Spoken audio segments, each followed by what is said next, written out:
Hello and welcome to Pyramids Part 1.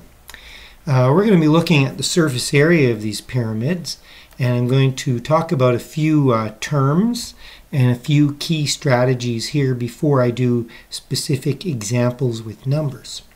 So the first thing is there's a difference between finding the surface area, which would be these four triangular sides. So if you were doing the total surface area, there would be four triangles, and then you've got to add to that the base, which is either going to be a square or a rectangle. So this would be if you were getting the total surface area. Now, sometimes we don't want the whole thing. We only want part of it that's called the lateral surface area. So the lateral surface area, or the lateral area, doesn't include the base. It's just the parts that are kind of the sides. So it would be the four triangles. Okay, so just be aware of this little term. If you see lateral area, don't include the base. Okay, so that's a little bit of terminology there. Now, how do we find these areas? Let's have a little look here and refresh some formulas that you are probably pretty familiar with. Like, if we were going to get the area of the base is pretty easy because it's either going to be a square or a rectangle. So the area of the base would be a length times a width. So for example, if this was the length and this was the width, just length times width, and you got the area of the bottom shape. Where things can get a little bit tricky is when you're trying to figure out the area of these triangular sides. Now you might remember the area of a triangle is equal to base times height divided by 2, or 1/2 base times height. And what we're talking about there is if you have a triangle here, what we're calling the base of the triangle is along the bottom, and the height means perpendicular to the base. Okay, so that would be the height. Okay, so you would go base times height divided by 2. Okay, often in these questions, you're not given the base and the height directly. So let me just clear things up here, and I'll show you what I'm talking about. Okay, so clear a few things out of here, get a fresh pyramid, and show you what often in a question is what they give you.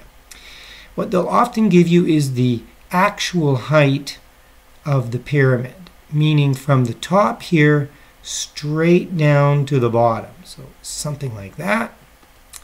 And then often they'll put a little symbol in here showing that it is perpendicular to the rectangular base. So this is the true height of the pyramid. Problem is that's not the height of one of these triangles. So let's say, let's change the color a little bit here. Let's make it red, and just show you which triangle I'm going to focus on here. Suppose I'm going to take this triangle from here over to there and then up to here. Okay, so let's say I wanted to work with that triangle, and I wanted to find out what is the area of that triangle. Well, if I look at it from this direction, okay, so I'm looking at this triangle from the right side over. So here's kind of what that triangle looks like. Oops, not very well drawn, but anyway, you get the idea. So I'm looking at it, so maybe they give me this length along the bottom. So we'll call that B, B for base. I go, okay, perfect. There's B. And when we're talking about the height, and I'm just going to switch to a different pen here. If we're talking about the height, we're actually talking about, oops, let me just switch that to a line. if we go from here down to there, that line here, we're talking about this guy here,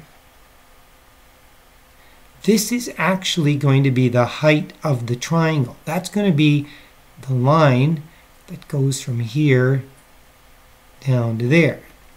Okay, so if we call that H, that's going to be this guy here. Now, in a lot of these questions, they don't give you H directly, and so the question is, well, how do I figure it out? And sometimes it will require that you use Pythagoras' theorem with this triangle here. So in other words, we take a look at this little triangle here, and sometimes we have to use Pythagoras' theorem to figure out that length H, which is the height of our triangle. Then we can put it all together into the formula for the area of a triangle and figure out what that area is, and continue on getting the surface area or the lateral surface area of the pyramid. So that's kind of an overall strategy. I'm going to stop there. I'm going to come back with an example that has real numbers in it, so you can see this kind of theory in action. So we'll see you in a little bit.